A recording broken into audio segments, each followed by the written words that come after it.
Alright, today I got the Riddim and Ting. So here's a beat I made earlier.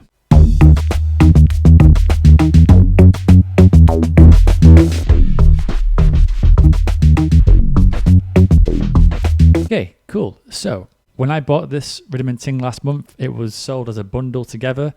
I think now you can buy them separately. The Riddim came in this really cool case.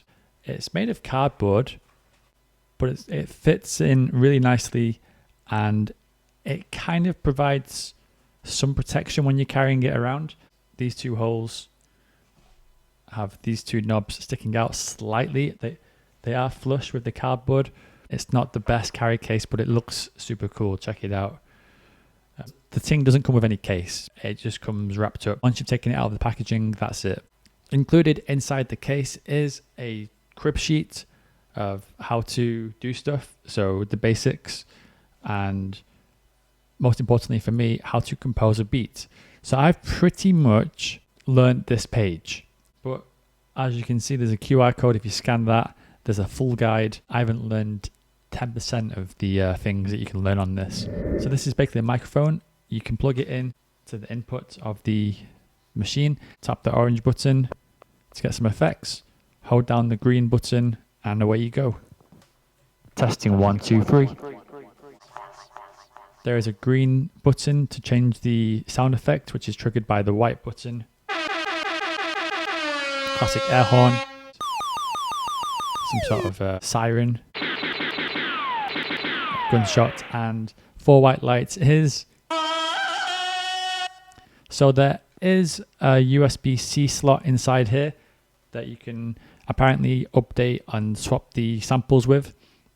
I haven't gotten around to that yet. So I like to do live streams with my other devices, and the problem with my live streams is I can't always talk to the chat if I'm outside doing a live stream, because I don't bring a microphone and a mixer with me. But if I can just bring this and plug it into one of my other devices, such as the Roland Ira P6 into the input there, which I like to do streams from all the time, that would be really cool.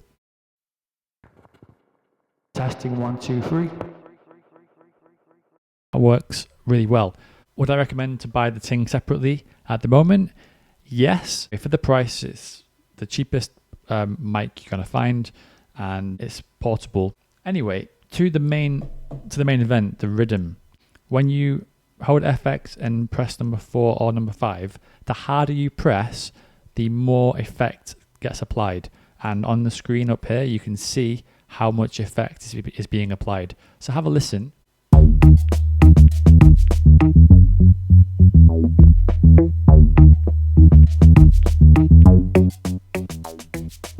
Very cool.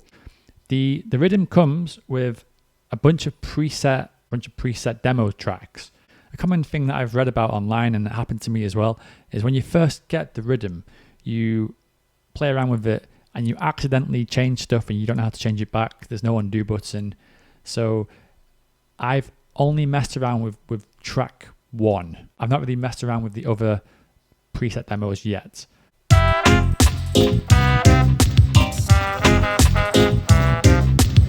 So going back to track 1, song number 1, preset number 1, I've messed around with it so much that I've deleted it and I've made my own track. To delete that, you hold erase, main, and number 1 to erase track number 1. You'll see the word del, that means it's gone. First step, press sound to choose your sound. Make sure you're in the drums section. Press number 1, and now when you press plus, you'll have different sounds appear. And your job is just to basically find something that you want to start with. So I'm going to start with a kick drum. Number 17 sounds all right. So you press tempo, and you'll see that the tempo is set to 120. So you can change that. Let's just do 100 or 101, whatever. Back to sound. You can press keys, and this now turns into keyboard mode. So whatever sound you're on will be in keyboard mode. Record, and it will give you LN1, which is how many bars. So you can choose as many bars as you want up to the number, I don't know, I've not tried it this high, up to the number 99 probably, or beyond that, no way. Yeah, 99, that's crazy, I didn't realize that. We'll put it on 8 bars. So now when you press play, you'll hear the metronome and you can start to tap along with your kick drum.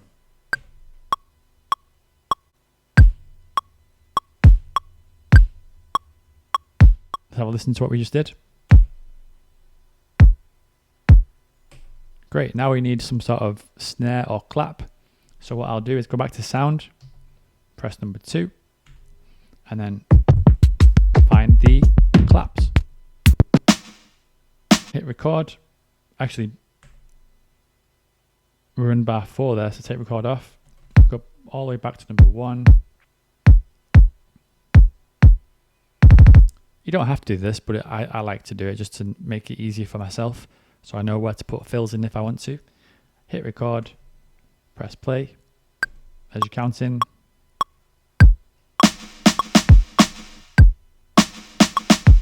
Once you've reached this stage and you've got one or more things recorded, you can actually start to change the sound that you've chosen for that recording.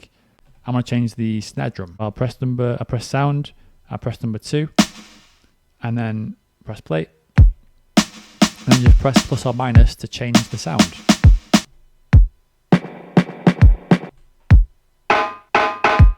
Press sound, press 3, and find a hi-hat.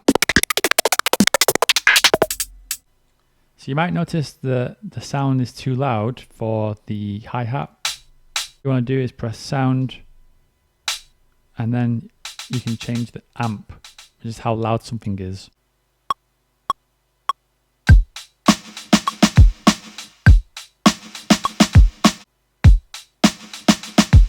At this point, I can take the metronome off, in my opinion, because now I can use the drum beat that I've laid down for the rest of the project. So to do that, I hold down Shift and Erase, which is a bit scary, but it doesn't erase anything. And then up till I find Seek, Enter, Metronome, Enter, Countdown. I'll have it just for countdown now. Let's add some melodic instruments. So what we do, press sound, enter the guitar group, press number 1, hold down Shift to jump 10 at a time. So what you can do here is press keys, and now you can play it like a keyboard. I like that first one.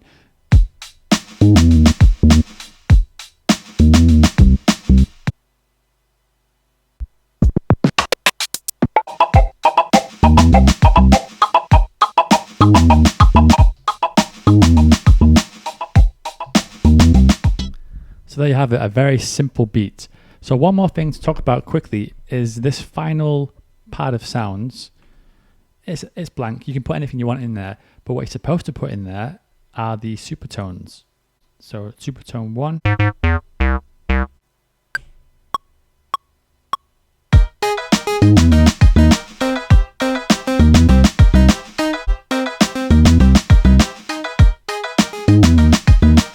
So overall, I strongly recommend to get this Riddim.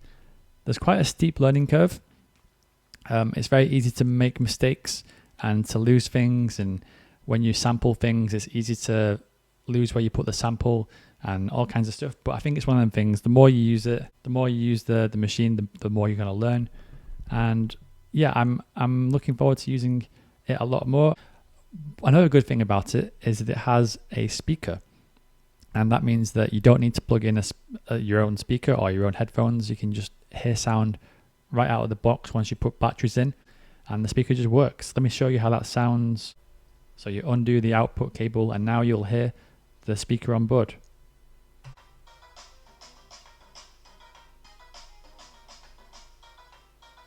And now the actual audio. Obviously the sound quality is not as good as through proper speakers or headphones, but for a portability factor, it's fantastic. Anyway, thanks for watching. Please do like and subscribe if you made it this far. Bye bye.